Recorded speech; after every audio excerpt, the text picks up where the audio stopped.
The National Children's Day is making a grand statement that through the love of Pastor Apollo, it has changed the lives of underprivileged children. This is Daniel. He is just one of the many kids who will never forget the National Children's Day, which has become a turning point of his life. Hindi ko po talaga makalimutan ang National Children's Day po. Dahil po ito po yung nagbabago sa aking buhay. Ako po pala yung noon na galing po sa cemetery po. Doon po nakatira, nagtatrabaho po. Halos po yung lahat po ng tito ko po, yung mga kamag-anak ko po na mga lalaki po. Halos doon po sila nagtatrabaho sa cemetery po.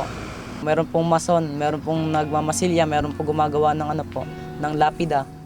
Hindi ko po maiwasan yung trabaho na yun dahil po sa kahirapan na rin po. Dahil po doon sa trabaho na yun, doon po namatay ang aking tatay po.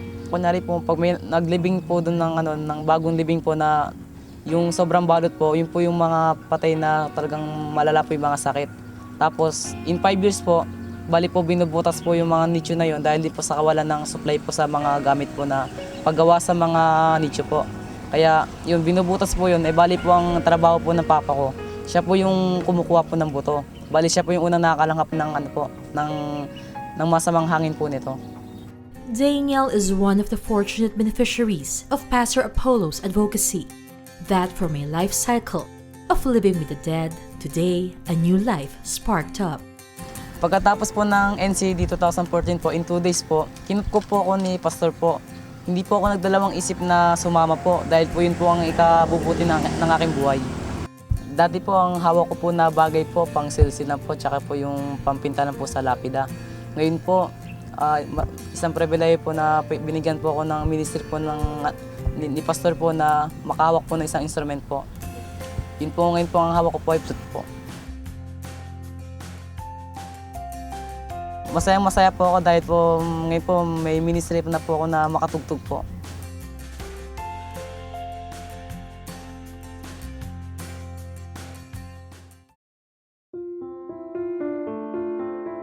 This is Joris, and his long desire to play his favorite instrument came to reality. Nakikita ko po yung nagsasaxophone po doon.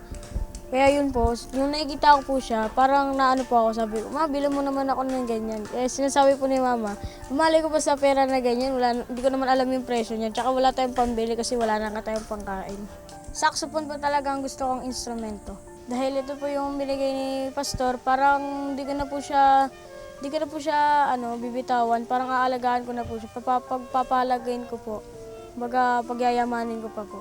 Pagka-uwi ko po galing school, kinukuha ko po agad yung saxophone, tapos maglo-long tone po ako, kasi yung long tone po, inaano po yun, para kapag tugtog mo po, hindi po agad kakapusin yung hangin. The love of music and the care that was shown to him has changed the life of this fatherless boy. Kinuwento po sa akin ni Mama, yung 2 years old pa lang daw po ako, umalis na daw po siya. Hindi ko po alam, basta sabi daw po na nagulat lang po si Mama na wala na daw po si Papa. Kumbaga parang nag-lash po si Papa. Nakakaingit po sa iba kasi nakikita ko po may mga papa sila, parang masaya po sila sa kumpleto po sila sa kanilang mga pamilya. Kasi hindi ko po maiwasan nag-iisa po eh. Kasi po may mga kasama po ako dyan. Tapos kapag nag-ano naman po ako, hindi ko na po iniisip si Papa kasi doon nga po noon, ko na po si Pastor. Parang siya na po yung tatay ko. Then there's also Rachel, an 8-year-old girl who grew up without a mother. Pangarap ko po maging stewardess para po makapunta po ako sa bansa na pinagtatrabahuan ni Mama. Nung bata pa lang po ako, umalis na po agad si Mama.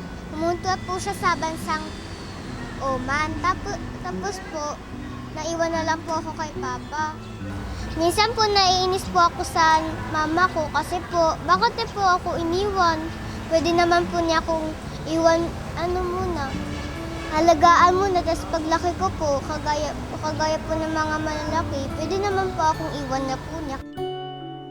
Growing up can be tough for some kids, but music can turn to therapy to help children who suffer from loneliness. Masaya po kasi po kahit po wala po talaga ako si Mama o si Papa, wala po. Pinagpatuloy po nila yung buhay ko, pinagpatuloy po nila yung pag-aalaga sa akin. Tapos po kahit po wala na po akong nanay, sila po yung naging nanay sa buhay ko. These children are just some of the many to whom Pastor Apollo is sending his love and generosity. Pastor Apollo's thought of a way for these children to increase their self-esteem and reduce the pain of their past life. Music helped them improve their communication and interactive skills, and music has reduced depression in children with behavioral and emotional problems. They are not only 5 or 10, but hundreds of them were given musical instruments by Pastor Apollo.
The Sunshine Land in the National Capital Region welcomed hundreds of children in Pastor Apollo's big birthday treat.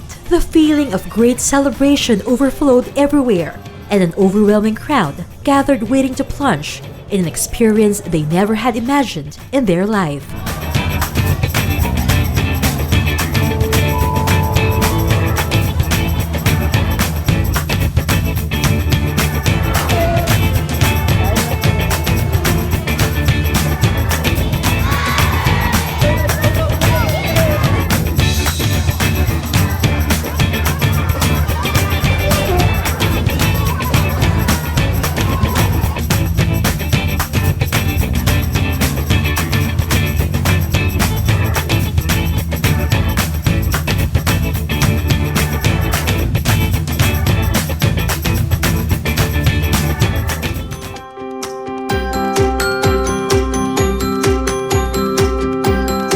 The highlights of the happiest birthday celebration began upon entering the country's most popular theme park. Kids waved, yelled, and shouted at the top of their lungs upon riding each of these rides.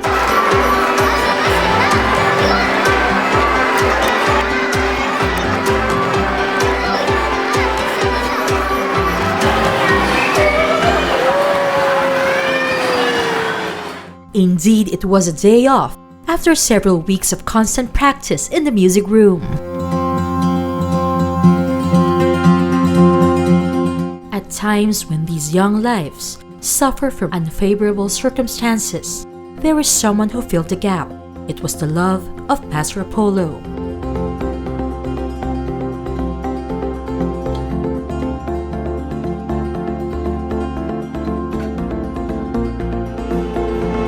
And these tiny hands were able to create a loud sound of thanksgiving to the man who was sent to them, who gave them a new life and a new hope.